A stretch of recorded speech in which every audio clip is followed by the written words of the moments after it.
Now, Kamala Harris really got on stage and started talking about the American dream like she just found out rent exists yesterday. And I'm sitting here watching thinking, Democrats spent years telling people America was evil, broken, racist, oppressive, dangerous, unfair, hopeless.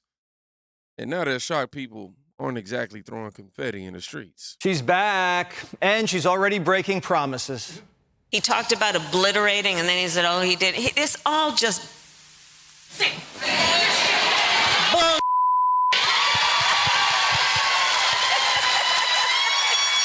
You made me do that. I promised I'm not going to curse in public anymore. We're in a room amongst friends. You made me do that. Kamala saw her poll numbers climbing. She might actually have a shot. So she dusted off her electric school bus and told the class vacation's over. And when you look at what is happening in our country in terms of our psyche right now,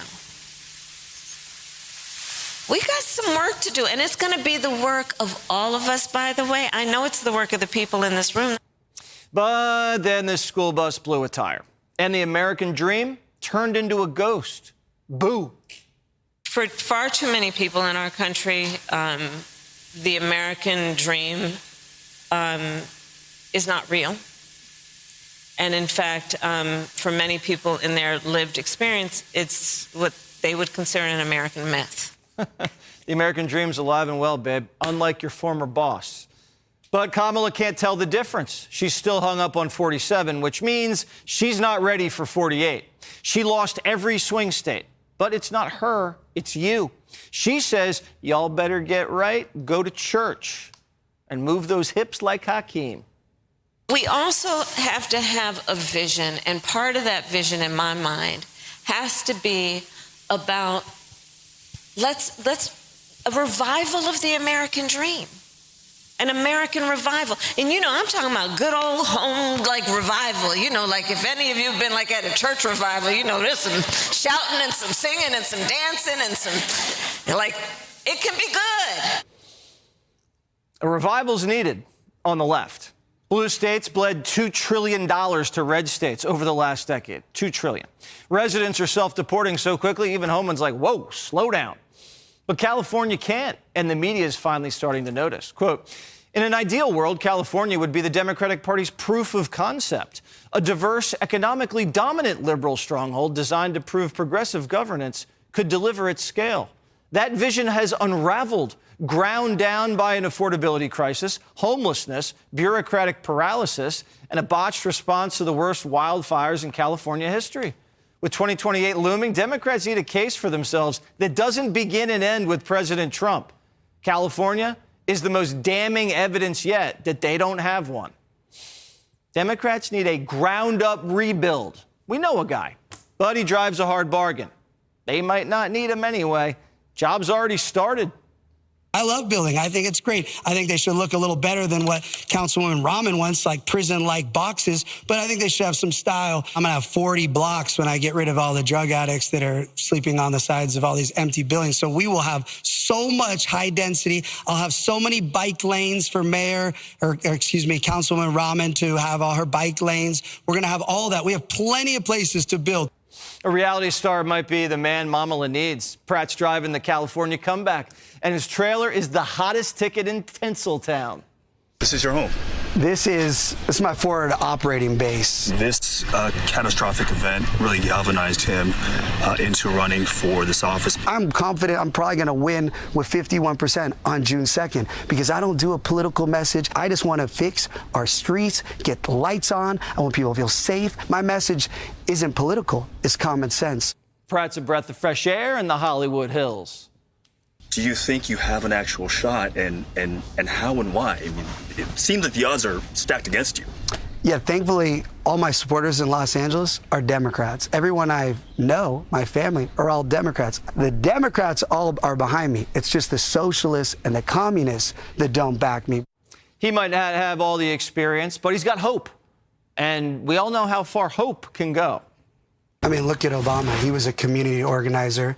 I've won 2 community advocate awards for mine. Nobody thought, why can Obama become a senator? And then the president, he had no experience running the whole entire country, which is way bigger than LA. So when people have passion and they care and they have common sense and they have humility to know, I don't know everything, but what I do know is all these very smart, successful people in Los Angeles want to get around me, get behind me. Oh, wow. Then there's that guy. But Kamala Harris thoughts like every sentence is searching for Wi-Fi. I'm serious. An American revival. Shouting, dancing. The dream is a myth. Lady, who are you talking about? And notice something else. Every time Democrats start losing people, they immediately switch into motivational speaker mode. No solutions, not accountability, not, hey, here's where we screwed up. Just vibes. Meanwhile, normal people are just trying to buy groceries without taking out small business loans. And this is why people are frustrated, because the messaging from the left has turned into emotional theater. Everything is the system. Everything is the country failed you. You're a victim unless we, the Democrats, save you. At some point, people start looking around like, okay, cool. But y'all ain't did nothing. Ain't nothing changed. And that's where the panic always starts for them. I tell y'all that. Because once people stop responding emotionally, slogans, they stop working. AOC just tried to say that black people are the builders and the architects of the Democratic Party. And how Black Americans really created democracy in this country. Right. That's exactly right. How they literally made something from nothing. That just can't be true. Let's look at the facts. When you look at when the Democratic Party had their first black representative, that was not until 1923. When did the Republican Party have their first black representative? 1870.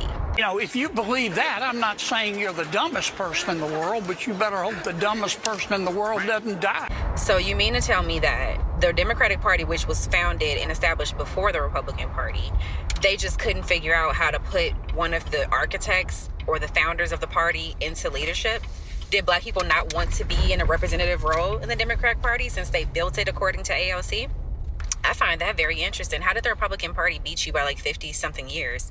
Plus, to having a black representative if we built the Democratic Party. Oh, that's because we didn't. The Republican Party was founded to literally free black Americans from slavery. That is why it was founded, because the Democrats just could not let slavery go. They couldn't let it go. And ever since they put through that funky civil rights bill, which tricked so many black Americans into being basically the indentured slaves of the Democratic Party, they have not kept a single promise to black Americans. But you know who they have kept promises to? Illegal aliens and immigrants and everybody but black Americans. Everybody but. If home ownership has not gone up and gotten better for black people, but you know who can buy a home quite easily? Illegal aliens. Here in the city, they actually buy homes with I-10s. They don't even have social security numbers. But a black person who might not have great credit, they struggling to buy a home and forced to rent. But an illegal alien with no credit and an I-10 can go buy a home right here in Chicago with an FHA loan. So when we think about the party that claims they are here to make our lives better, to improve our existence in America, and they tell us that it's just because of racist white people, that's why they've struggled to actually make our lives better here, that just doesn't match up. We are not, the Democratic Party is not our inheritance. It's actually our greatest honor. Yep. See, this clip right here, this is why AOC drives people crazy, right? Because she talks with confidence of somebody reading history off in their fry manual, right? And the woman in this clip is basically saying, hold on. Now, if black Americans supposedly built the Democratic Party, why were Democrats fighting against so many black Americans? So many things black Americans were asking for historically. Now, obviously, people are going to debate history all day online because, that's what the internet does now. People, wake up, grab coffee, and immediately become Civil War professors. But the real reason clips like this spread is because people are tired of being spoken to instead of spoken with. AOC has a style where she talks like she's correcting a fifth grader. And, that works on MSNBS panels and CNN's where, everybody already agrees with her. It works, a lot less with regular people who are starting to ask follow-up questions. That's the problem with the Democrats right now. And the problem they're going to keep running into. For years, they built entire campaigns around identity politics. And now, some of the same groups they assume will stay loyal forever, you can already see what's happening. You know, people are tired of being managed and talked down to, emotionally manipulated, and all that other good stuff. Because once regular voters started to bypass media filters and started talking directly to each other, the whole everybody agrees with us illusion, it started falling apart. So trying to say that having an ID to vote, requiring an ID to vote, is Jim Crow 2.0. Okay, last time that I voted, I walked into the booth, I stood in line with people, Asian people, black people, you name it, pulled up my ID, showed it to them, and I voted just like everybody else. There's nothing racist about that. In fact, the Democrats are the ones that are saying that they believe that we are too stupid to have an ID to vote. I call it the soft bigotry of low expectations. Black men in particular are waking up to this. We must continue to appeal to common sense. And I do think that opportunity is going to be right for us, not just in these midterms, but also in the general election in the next couple of years. So trying to say that Wesley Hunt just said something Democrats absolutely hate hearing out loud. Obviously, black voters, black voters, we are not a monolith. That citizen alone causes half of the cable news networks to take a break. Because, the modern Democrat strategy depends heavily on automatic loyalty, not earned loyalty. Automatic. That's why voter ID conversations always get weird. Notice the argument is never, here's why voter ID laws specifically hurt everyone equally, but instantly, black people can't do this. These are the same people that tell you black Americans are brilliant, resilient, powerful, educated, culture shifting masterminds every single election cycle. Suddenly obtaining identification becomes mission impossible. It's the part more people are rejecting now. Not because they suddenly agree with every Republican policy on earth, but because the insult became too obvious to ignore. That's why the conversation is obviously shifting online. People are starting to realize there's a difference between helping communities and permanently convincing communities they are helpless. One creates independence, the other creates political dependence. And when somebody notices that difference, yeah, you ain't gonna notice it. After all the work they've done to diminish Donald Trump, and to tell the truth, right now his approval ratings are very low. It's the lowest approval rating he's had nationwide ever. But then you have this lowest approval rating that he's ever had nationwide ever, but the highest approval rating he's ever had in the black community ever. Wow, that's something, isn't it? Why is that working? It is very, very simple. People like me.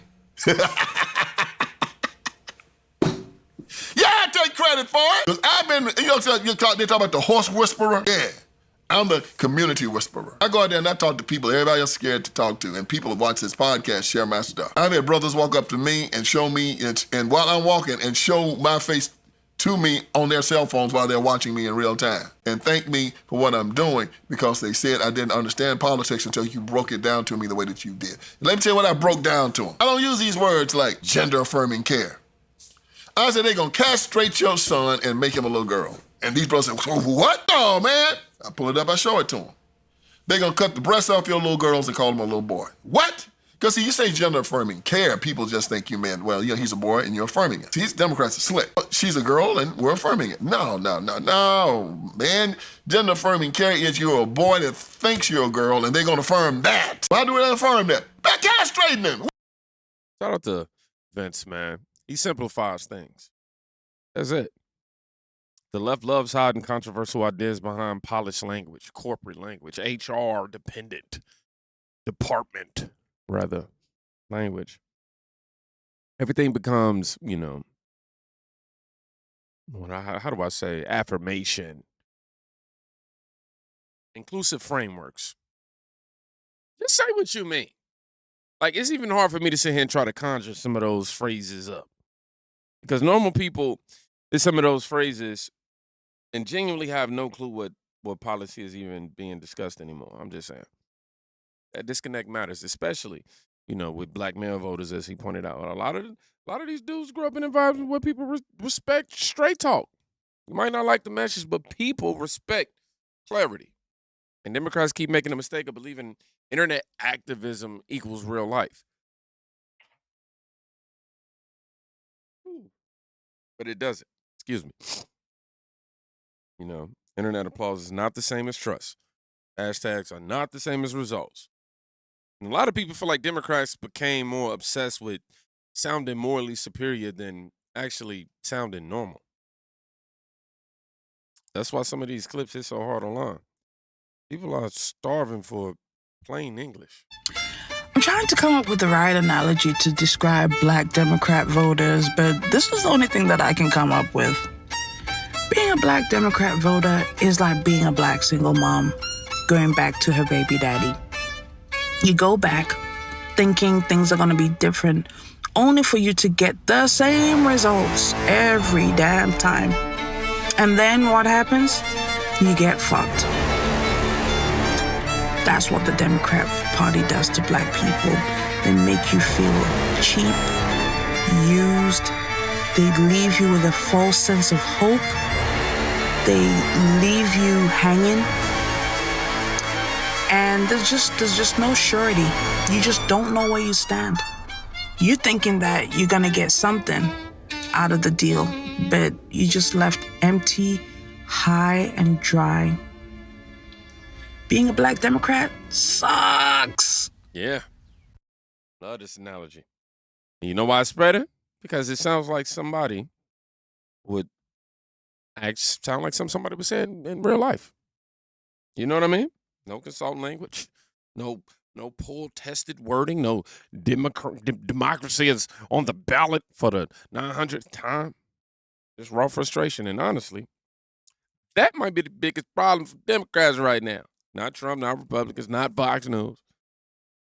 Is that too many voters feel emotionally exhausted by people constantly trying to election them instead of listening to them. Every election just can't be if you don't vote for us, society will collapse. Eventually, people stop responding to fit taxes. They'll start asking some questions. And once those questions start entering the room, the branding, it just stops carrying the conversation. That's why these clips matter. Not because every black American suddenly thinks the same. That's nonsense. But because more people are publicly saying, stop assuming you automatically own my vote. People think for themselves. So, if you made it to the end of this video, I want you to write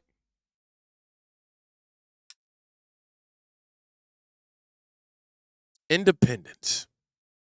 Yeah. That's what I want you to write. Y'all be safe. Go check on somebody today. You can quite literally be saving their life. Happy Mother's Day. So all of my queens out there, y'all are greatly appreciated here. Be safe. Peace. And go celebrate y'all moms, man. And, come